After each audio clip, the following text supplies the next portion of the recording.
Salad Saw Abigail 2024. It is directed by Matt Bentinelli Oakland and Tyler Gillette. And if you haven't seen this movie, I will spoil it for you. This movie starts and we're following 6 criminals as they kidnap this child who is a ballet dancer, and she be doing a lot of ballet dancing. This child's father is very rich and powerful. So these criminals are like, okay, we're gonna kidnap her. We're going to extort money. I'm curious as to how they're going to extort money. They have 24 hours to extort money from this guy, but they take her to like this house just like in the woods. And what happens if it's actually them who's in danger and not the child? There's a few hints sprinkled here and there at the beginning of the movie. Once they kidnap her, we have this woman. Her code name is Joey.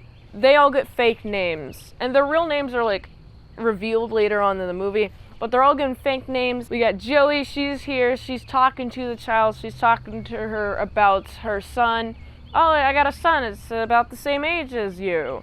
And I'm like, okay, cool, you guys are connecting in some weird way.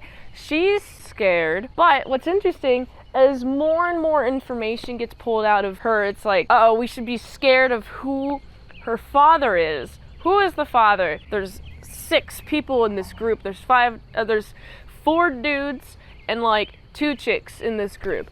And so this guy with glasses man, who Joey correctly identifies as a former detective, this guy is like, all right, I'm just gonna go into the room and get information out of her. Holds her up at gunpoint, is like, who's your father? Who's your father?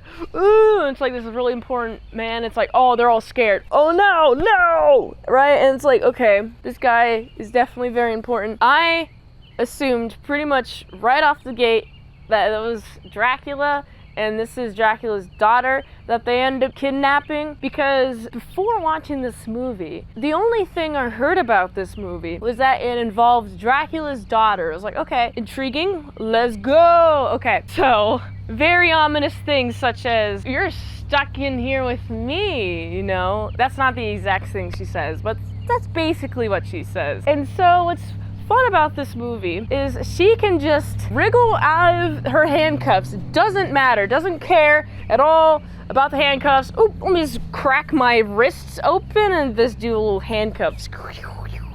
I'm like, okay, this is fun. A couple people are down. We got the guy that Angus Cloud plays, Major Mac Miller vibes. His head is just gone. Well, it's not gone so much as it's completely detached from his body in like the most messy way possible, and it's just kind of fun to see that. It's like, oh wow, there's a monster here.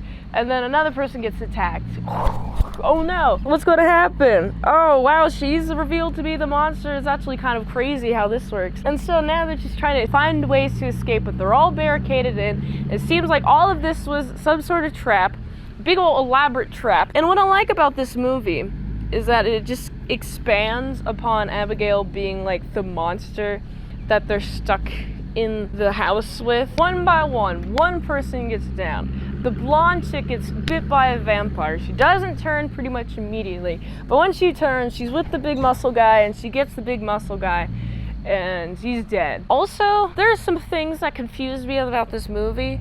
So she gets bit, right? And then she is healed and then is doing the same dances that Abigail is doing. I'm like, okay, so she might be linked to Abigail now. Like, is what's happening? And then she's attacking on her own. That part confused me, right? I'm like, okay, so she's turned into a vampire, and whoever turned her has control over her body or something like that. Okay. And then later on, we got the guy with the glasses. One by one, everybody's getting dead. They're getting bit, killed, all that fun jazz. The guy with the glasses, though, they let somebody bite him. Mainly the guy that actually brought all of them here, who's actually part of the plan. He works for Abigail, and Abigail's telling all of her secrets to this group. And it's like, hey, I actually know who everyone is here. While she's in the jail, she's like, okay, I'll let you, 2 of you guys live if you let me go. And no one bites. And then she's about to just stay there, and the guy with the glasses, he's like, are you sure you'll let me live? Okay. Tell me how to escape. And then she tells him how to escape, and he's about to not let her go.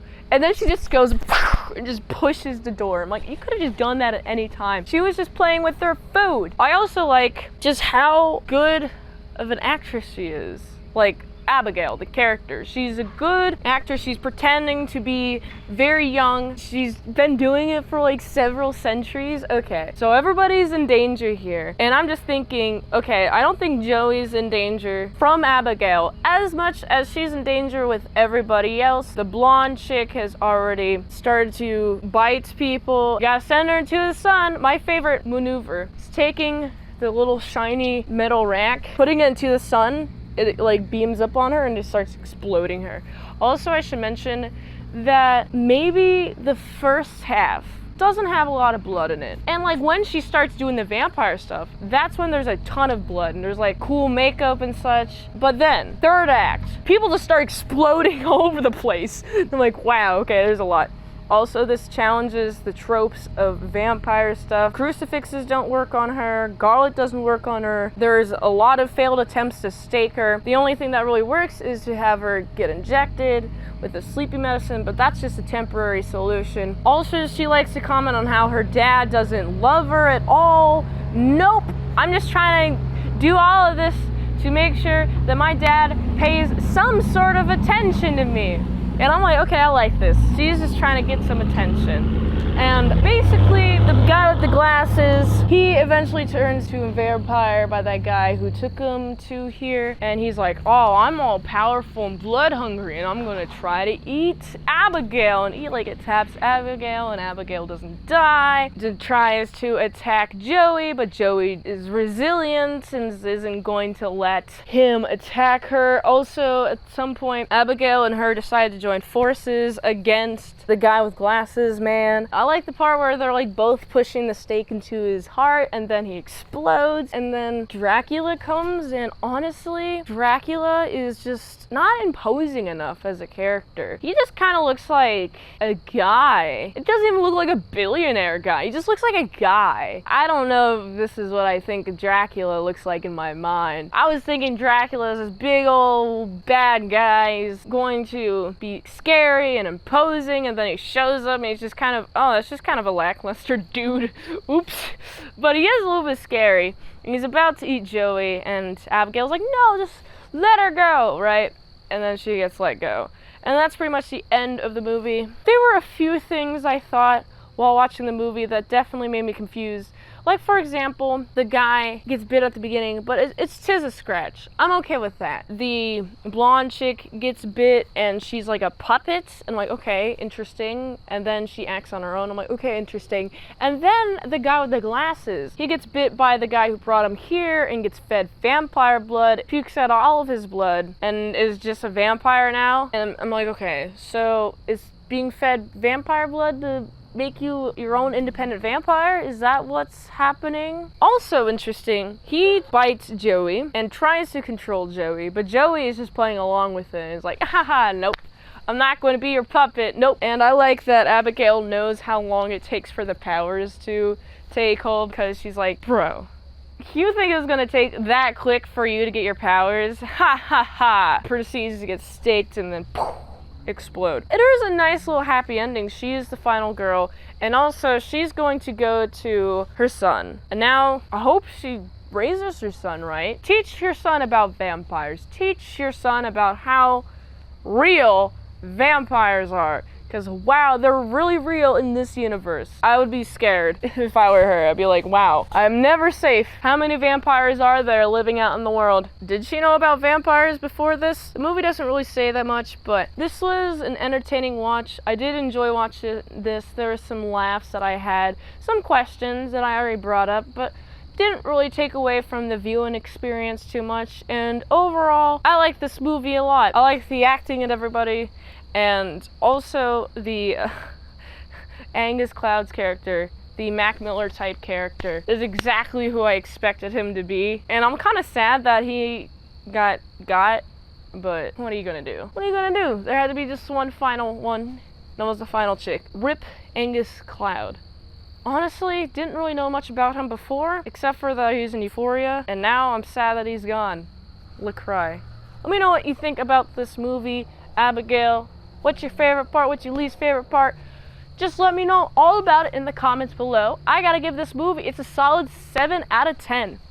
If you like this review, watch another one. The platform really likes that. If you want to fast track a movie review, you can do that for $20 redeemos at patreon.com/ASEPresents. And if you like to help support the daily grindiness of all them daily movie reviews, go to this link tree, find the way you can help support the daily grind of all them daily movie reviews. So you can go here. And until next time, I'm in Salad Saw. I'll see you later to my salad croutons and bacon bits. Oh, there's a vampire. Oh, it's coming after me.